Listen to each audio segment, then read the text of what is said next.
नमस्कार। नाग पंचमी 2022 के शुभ अवसर पर आप सभी का धार्मिक कर्तव्य चैनल में स्वागत है। नाग पंचमी मनाने के पीछे का क्या कारण है, हम आप सभी को आज बताएंगे।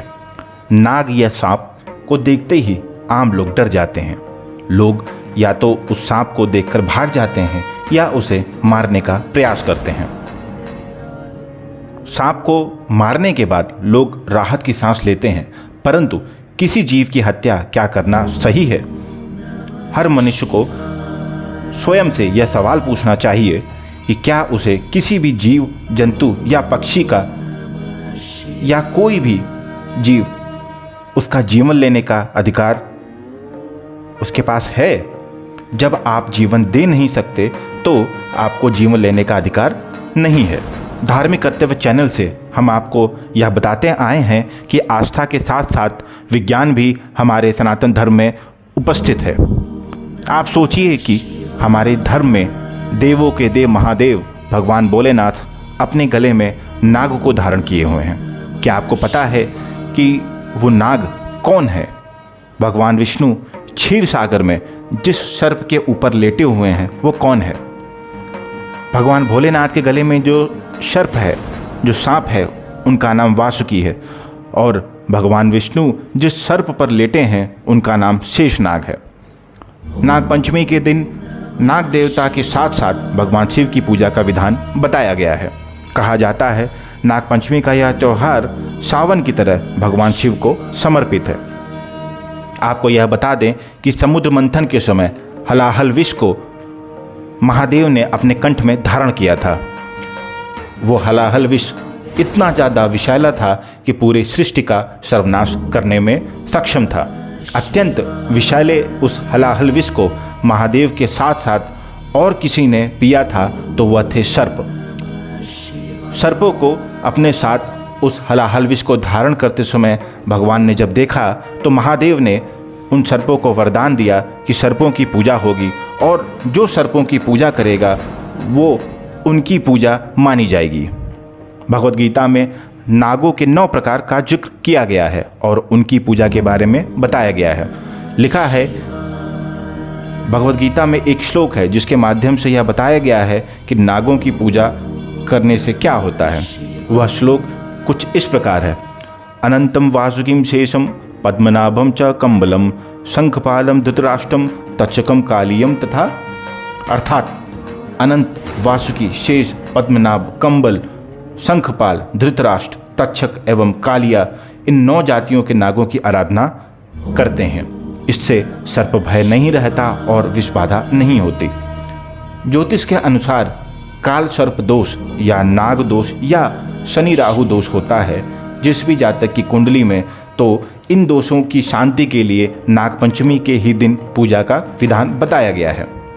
अगर किसी को संतान संबंधी समस्या रहती है तो नाग पंचमी के दिन ही नागों की पूजा करनी चाहिए। नागों की पूजा करने से संतान संबंधी सारी समस्याएं दूर हो जाती हैं। अब हम आपको यह बताना चाहते हैं कि नाग पंचमी के दिन क्या नहीं करना चाहिए। नाग पंचमी के दिन जमीन की खुदाई नहीं करना चाहिए। जमीन की खुदाई न करने का वैज्ञानिक कारण यह है क्योंकि बरसात के समय मिट्टी गीली होती है और सारे सर्प बाहर आते हैं, बहुत सारे जीव जंतु भी बाहर आते हैं। तो अगर आप मिट्टी की खुदाई करेंगे तो वह जितने भी जीव जंतु, जैसे केचुआ भी होता है, वह भी गीली मिट्टी में बाहर आ जाता है। केचुआ हुआ, सर्प हुआ और भी जीव जंतु, वह उनको चोट लग सकती है, वह मर सकते हैं, वह घायल हो सकते हैं। इसलिए ज़मीन की खुदाई नहीं करनी चाहिए। नाग पंचमी के दिन लोग नागों को दूध पिलाने के लिए बहुत उत्सुक होते हैं। वह लोग नागों की कृपा पाने के लिए, दूध पिलाने के लिए मंदिर पे सपेरों को ढूंढते हैं, जबकि ऐसा नहीं करना चाहिए क्योंकि वो सपेरे जिन नागों को पकड़ते हैं वे उनके दांत तोड़ देते हैं और दांत न होने से सांप शिकार नहीं कर पाते हैं। ऐसे में नाग दांत के न होने के कारण भूखे रहते हैं और दूध को पानी समझकर पीने लगते हैं।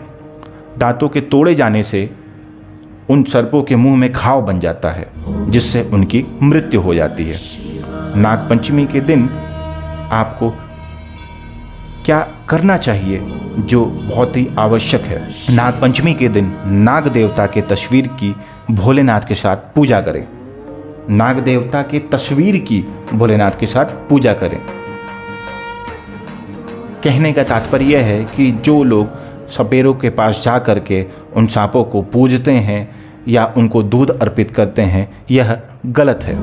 अगर आप नाग पंचमी के दिन कुछ शुभ करना चाहते हैं तो हमारा आपसे निवेदन है कि सपेरों द्वारा पकड़े गए सांपों को उनसे लेकर, अगर वह उचित धन की आकांक्षा रखते हैं तो आप उनको धन दे करके या किसी भी कोई भी वस्तु जिससे वो संतुष्ट हो सके उनको दे करके उन सांपों को उनसे लेकर किसी सुरक्षित स्थान पर छोड़ दें। किसी भी पशु पक्षी या जानवर की आज़ादी बहुत ही महत्वपूर्ण है। जैसे हम मनुष्यों के लिए आज़ादी बहुत महत्वपूर्ण है, हम किसी के अधीन नहीं रहना चाहते, हम किसी की गुलामी नहीं करना चाहते, वैसे ही इन सर्पों को इन सपेरों से मुक्त करा करके उन्हें जंगल में या किसी ऐसी जगह छोड़ देना चाहिए जहाँ पे वह सुरक्षित रह सके। नागपंचमी के दिन अगर आप ऐसा करते हैं तो उन नागों की कृपा आपको जरूर प्राप्त होगी। अंत में हम आपको यह एक और बात कहना चाहेंगे कि सांप को देखते ही जो लोग मारना चाहते हैं, आप उसे मारिए नहीं, आप उससे भयभीत मत हों, क्योंकि आजकल के ज़माने में सांप पकड़ने के लिए बहुत सारे लोग स्नैक कैचर, पूरा एक टीम होती है स्नैक कैचर जिसे कहते हैं। वन विभाग की भी टीम को आप फ़ोन कर सकते हैं जो इन सर्पों को पकड़ करके जंगल में या किसी सुरक्षित स्थान पर वह उन्हें छोड़ देते हैं।